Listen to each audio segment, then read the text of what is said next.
Hello students, today we will discuss about the classification of carbohydrates.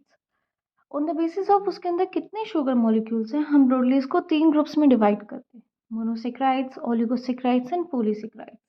Monosaccharides वो होते हैं वो कार्बोहाइड्रेट्स है जिसके अंदर सिंगल शुगर मॉलिक्यूल है, जैसे आपका ग्लूकोज, फ्रक्टोज। ओलिगोसेक्राइड्स वो कार्बोहाइड्रेट्स होते हैं जिसके अंदर 2 से लेकर 10 तक शुगर मॉलिक्यूल्स होते हैं, जैसे आपका सुक्रोज, माल्टोज। और जबकि हम पॉलीसेक्राइड्स की बात करें, जब 10 से ज़्यादा शुगर मॉलिक्यूल किसी भी कार्बोहाइड्रेट के अंदर प्रेजेंट होते हैं तो हम उसको पॉलीसेक्राइड्स बोलते हैं, जैसे कि आपका स्टार्च, सेलुलोज, एसेट्रा एसेट्रा। अब हम वन बाय वन इन तीनों को डिटेल में पढ़ेंगे। सबसे पहले हम स्टार्ट करते हैं मोनोसेक्राइड्स को।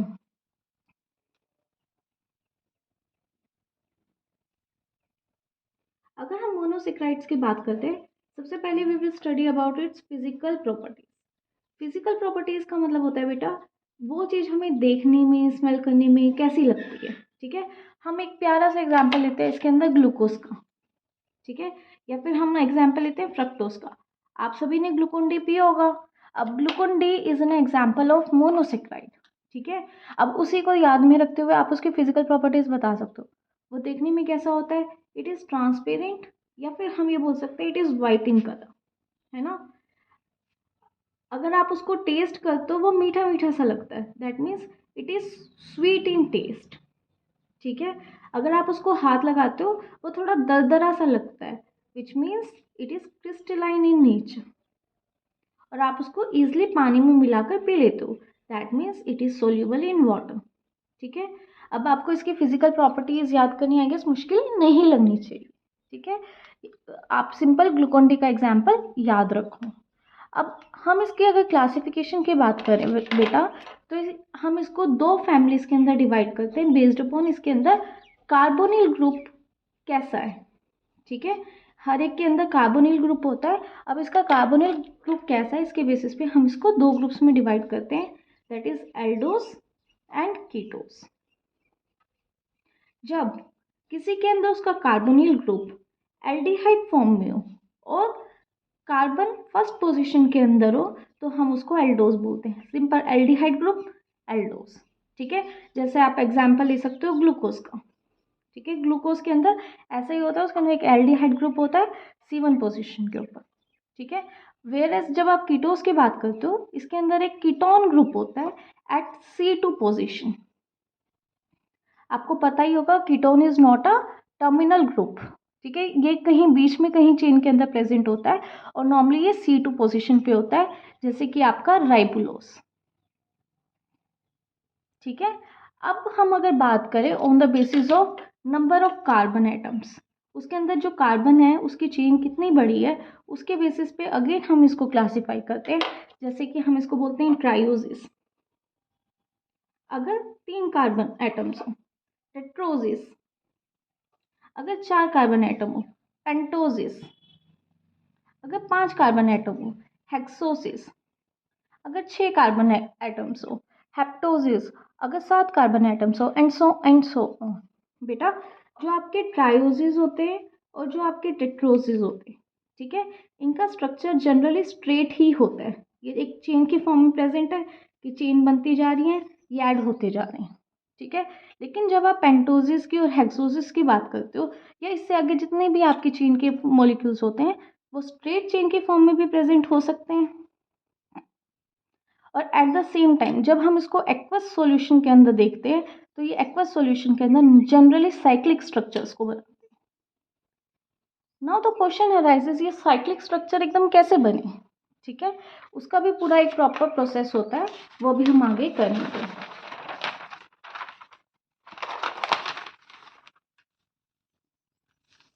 ठीक है, लेट सपोज हमारे पास कोई एल्डिहाइड है यानी एल्डोज है। ठीक है, एल्डिहाइड का स्ट्रक्चर सिंपली क्या हुआ, एल्डिहाइड है। ठीक है, एल्डिहाइड का स्ट्रक्चर कैसा होता है सिंपली, ठीक है, कैसा होता है R1COH। ठीक है, और हम ये कह रहे हैं ये पॉलीहाइड्रोक्सी एल्डिहाइड या पॉलीहाइड्रोक्सी कीटोन है, यानी इसके अंदर एक एल्कोहल ग्रुप है OH R2। ठीक है, जब इसका पॉलीहाइड्रोक्सी अल्कोहल में से कोई भी अल्कोहल उसके एल्डिहाइड ग्रुप के साथ एक्ट करता है, it leads to the formation of hemiacetals. ठीक है, हेमी एसिटल में क्या होता है, ये OH ग्रुप यहाँ चला जाएगा, दैट इज R1COH, नीचे H and then OR2, this is your hemi acetal. Whereas अगर मान लो हमारा कोई कीटोन है, पॉलीहाइड्रोक्सी कीटोन है, ठीक है, वो अगेन उसके किसी भी पॉलीहाइड्रोक्सी के अल्कोहल के साथ रिएक्ट करेगा, दैट इज RCOR2, यहाँ पे हम लगाते हैं OHR3। ठीक है, तो R1 एज इट इज, ये CO का OH R2 और नीचे OR3, और ये बन गया हमारा हेमी कीटल। ठीक है, जब ये हेमी एसिटल्स और हेमी कीटल बन जाते हैं ना, तो स्ट्रेट चेन का जो स्ट्रक्चर होता है बेटा, it get converted into cyclic structure. ठीक है, अब जो ये साइक्लिक स्ट्रक्चर होता है बेटा, they are of two types.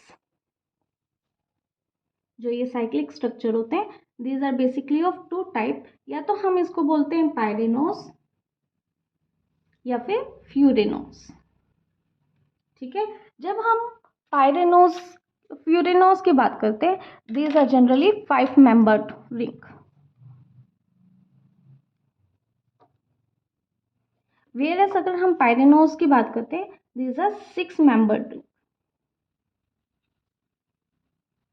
6 membered ring अगर आपको याद हो तो कुछ कुछ ऐसा ड्रॉ करते हो ना, दिस इज 6 मेंबर, 1 2 3 4 5 6। ठीक है, और 5 मेंबर में जनरली आप इस तरीके के जो डायग्राम्स बनाते हो, 1 2 3 4 5, है ना, तो दिस आर 5 मेंबर और 6 मेंबर रिंग्स। अगर आप फ्यूरेनोस की बात करते हो बेटा, एक ना ओब्रिज, अभी आपको एक्सप्लेन करूंगी, एक ओब्रिज बनता है बिटवीन कार्बोनिल जो आपका ग्रुप है of C1 carbon and hydroxyl group of C4 carbon. ठीक है, और वेरएस अगर वो कीटोन होता है, कीटोन की बॉडी है, तो जो आपका कार्बोनिल ग्रुप होता है बेटा, वो कार्बोनिल ग्रुप हो जाता है C2 कार्बन का, और हाइड्रोक्सी ग्रुप हो जाता है C5 कार्बन का। ठीक है, और अगर आप पायरेनोस की बात करते हो, इसके अंदर भी ओब्रिज बनता है between carbonyl of C1 and OH, hydroxy group of C5 carbon. ठीक है, और ये दोनों ही प्रोसेसेस, जो ये ओब्रिज बनने की प्रोसेस होती है, it happens by the process of dehydration. Dehydration की प्रोसेस होगी, यानी वाटर का रिमूवल होगा, कंडेंसेशन रिएक्शन होगी, तभी ये ओब्रिज बनेगा। अभी हम इन दोनों का एग्जाम्पल करते हैं। ठीक है, हम फ्यूरेनोस का एग्जाम्पल लेते हैं बेटा राइबोज की फॉर्म में। ठीक है, और पायरेनोस का एग्जाम्पल लेते हैं ग्लूकोज की फॉर्म में। ठीक है, हमने फ्यूरेनोस में क्या बोला था, 5 मेंबर्ड रिंग बनेगी, यानी देखो इसके अंदर 5 कार्बन हैं। ठीक है, और एक ओब्रिज बनेगा जब hydroxyl group of 4th carbon will react with carbonyl group of C1 carbon. हमने यही बोला था ना, 4th कार्बन का hydroxyl group will react with the carbonyl group of C1 carbon. ठीक है, इसकी वजह से आपका बन जाएगा ओ ब्रिज। ठीक है, अब हम ओ ब्रिज बनाकर, और जो ये स्ट्रेट स्ट्रक्चर होते हैं ना बेटा, कि हाइड्रोक्सिल इस साइड है, हाइड्रोजन इस साइड है, ये जो स्पेसिफिक पोजीशन बताता है ना, इन स्ट्रक्चर्स को हम बोलते हैं बेटा फिशर प्रोजेक्शन। ठीक है, इनको हम बोलते हैं, जहाँ हमें स्पेसिफिकली स्ट्रेट चेन में पता होता है कि हाइड्रोक्सिल कहाँ पे आएगा, हाइड्रोजन कहाँ पे आएगा, उन स्ट्रक्चर्स को बोलते हैं हम फिशर प्रोजेक्शंस। ठीक है, अब इसके बीच में ओ ब्रिज बनेगा। ठीक है, ओ ब्रिज बनने के बाद जो इसका साइक्लिक स्ट्रक्चर बनेगा ना बेटा, वो कुछ कुछ ऐसा बनेगा। 5 मेंबर रिंग है। ठीक है, अब हम इसकी पोजीशन रखते चले जाएंगे, यहाँ पे OH बन जाएगा, OH H। ठीक है, फिर H OH H OH, यहाँ पे CH2 OH एंड H। देखो, अब इसके अंदर कार्बन देखो 5 कार्बन हैं, 1 2 3 4 एंड 5। और जो ये साइक्लिक स्ट्रक्चर है जैसे हमने इसको डिनोट किए, these are called as Haworth structures. ठीक है, और ये राइबोस का हावर्थ स्ट्रक्चर। अब हम सेम ग्लूकोज का पढ़ते हैं विच इज अ पायरिनोस। ठीक है, पायरिनोस के केस में हमने क्या बोला था, 6 मेंबर रिंग बनाएंगे, यानी समथिंग लाइक दैट,